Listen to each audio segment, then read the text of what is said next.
आपके चैनल को सक्सेसफुल बनाने के लिए सिर्फ एक थंबनेल लगता है, क्योंकि एक सही थंबनेल आपके वीडियो पे कुछ इस तरह के व्यूज गेन करवा सकता है। और अगर आप थंबनेल बनाने में प्रो बन गए तो आपकी हर दूसरी वीडियो पे कुछ इस तरह के व्यूज आएंगे। बट द क्वेश्चन इज कि आप अभी तक इस तरह के थंबनेल्स क्यों नहीं बना पा रहे, क्योंकि आपको पता ही नहीं है कि प्रोफेशनल डिजाइनर्स किस मेथड का यूज करते हैं अपने थंबनेल बनाने के लिए, उनकी साइकोलॉजी क्या होती है और उनको डिजाइनिंग के कौन कौन सी चीजें पता है जो आपको नहीं पता। इवन वो आइडिया सोचते कैसे थंबनेल का, इसकी भी आपको कोई नॉलेज नहीं है। बट डोंट वरी, इस वीडियो के बाद सब कुछ चेंज होने वाला है। इस वीडियो में मैं आपको थंबनेल डिजाइनिंग के प्रोसेस से लेके काफी सारे मेथड्स एंड ट्रिक्स बताने वाला हूँ जो कि डिजाइनर्स यूज करते हैं, और साथ ही वीडियो के एंड में आपको एक थंबनेल भी बना के दिखाने वाला हूँ, वो भी टोटली जीरो से। तो अब ज्यादा टाइम खर्च किए बिना शुरू करते हैं डिजाइनिंग कॉन्सेप्ट से। लेकिन उससे भी पहले आपको पता होना चाहिए कि यूट्यूब पे किस तरह के थंबनेल्स वर्क करते हैं। जितने भी थंबनेल्स यूट्यूब पे होते हैं उनको 8 यूनिक कैटेगरीज में डिवाइड किया जा सकता है, जो कुछ कोर एलिमेंट्स पे बेस्ड होते हैं। ये एलिमेंट्स का यूज करके क्रिएटर्स अपने थंबनेल को इतना कैची बनाते हैं कि व्यूअर्स क्लिक किए बिना नहीं रह पाते। चलिए एक एक करके मैं आपको ये सारी कैटेगरी समझा देता हूँ।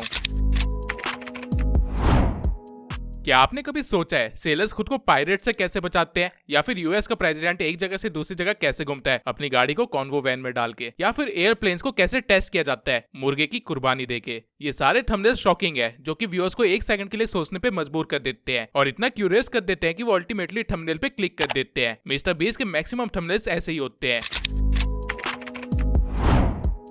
जितना बड़ा उतना अच्छा, नंबर्स की बात कर रहा हूँ। एक $20 मिलियन की यॉट में क्या होगा ये जानने का मन सबका होता है। सेम वे में हर मिनट में $2 कैसे कमाए ये जानने का मौका भी कोई नहीं छोड़ना चाहेगा। इवन ईमान गाजी के मैक्सिमम थंबनेल्स इसी कॉन्सेप्ट को फॉलो करते हैं, इसलिए उसकी वीडियोस इतना चलती है।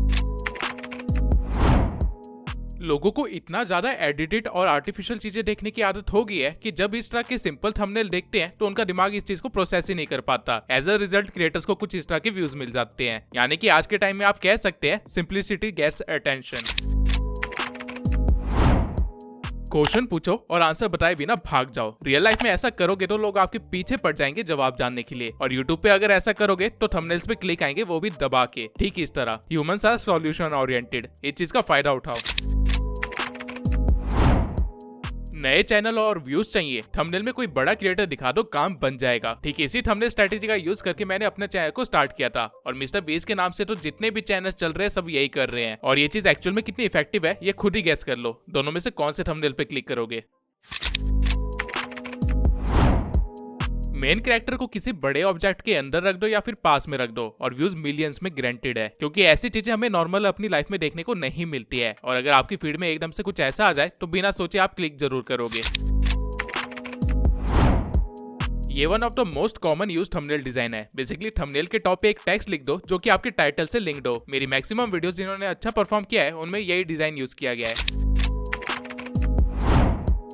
ये चीज आज से 5 साल पहले भी वर्क कर रही थी और आगे भी वर्क करती रहेगी। कुछ भी कंपेयर कर दो, cheap versus expensive, Android versus iOS, January versus April and so on, और आपको व्यूज आते रहेंगे। अब अगर आपको लग रहा है कि आपको थंबनेल्स की कैटेगरीज पता चल गई है तो आप भी किसी एक कैटेगरी को फॉलो करके खुद के थंबनेल्स पे क्लिक ले आओगे तो आप गलत हो, क्योंकि बड़े क्रिएटर्स ऐसा नहीं करते हैं। उनको सारी थंबनेल्स कैटेगरी पता होती है और वो लोग इसे मर्ज करके अपने थंबनेल्स बनाते हैं, जिसकी वजह से उनके व्यूज सीधा 10x हो जाते हैं। मिस्टर बीस्ट तो इवन अपनी हर वीडियो के 10 थंबनेल्स बनवाते हैं और $10,000 से भी ज्यादा सिर्फ थंबनेल्स पे ही खर्च कर देते हैं, क्योंकि वो हर एक स्टाइल को बनवा के देखते हैं। लेकिन आपको इतनी मेहनत करने की जरूरत नहीं है। अगर आपको डिजाइनिंग पर्सपेक्टिव समझ आ गया तो आपको बनाने से पहले ही पता होगा कि किस तरह का थंबनेल वर्क करने वाला है, और फिर अब बस आपको उसे क्रिएट करना होगा। नाउ डिजाइनिंग के अंदर मैं आपको बेसिक चीजें नहीं बताने वाला कि कॉन्ट्रास्टिंग कलर यूज करो, थंबनेल को सिंपल रखो, वर्ड्स कम इस्तेमाल करो। ये सब ऑलरेडी आपको हर कोई दूसरा यूट्यूबर बता ही रहा होगा और बोल बोल के आपका सर भी खा चुका होगा। तो क्वेश्चन आता है कि डिजाइनिंग में हम लोग सीखने क्या वाले हैं।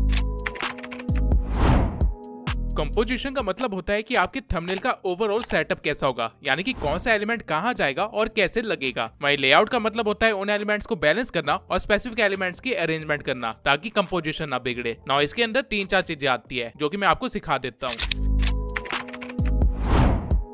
अगर आपको नहीं पता रूल ऑफ थर्ड क्या है तो मैं आपको बता दूं कि ये कॉन्सेप्ट फोटोग्राफी में सबसे ज्यादा यूज किया जाता है। इस रूल के अकॉर्डिंग आपको अपने कैनवस को 3x3 के सेगमेंट में बांट देना है कुछ इस तरह से, और जो भी आपका मेन एलिमेंट है या फिर पर्सन है या फिर फेस है उसे लाइन ऑफ इंटरसेक्शन पे रखना होता है, ताकि फोटो के अंदर एक डेप्थनेस आए और एक फील आए। आप किसी भी बड़े यूट्यूबर को देख लीजिए, वो इसी रूल को अपने थंबनेल पे फॉलो कर रहा होगा। तो मेक श्योर आप भी इस चीज का ध्यान रखें, वरना आप भी कुछ इस तरह की गलतियां कर दोगे।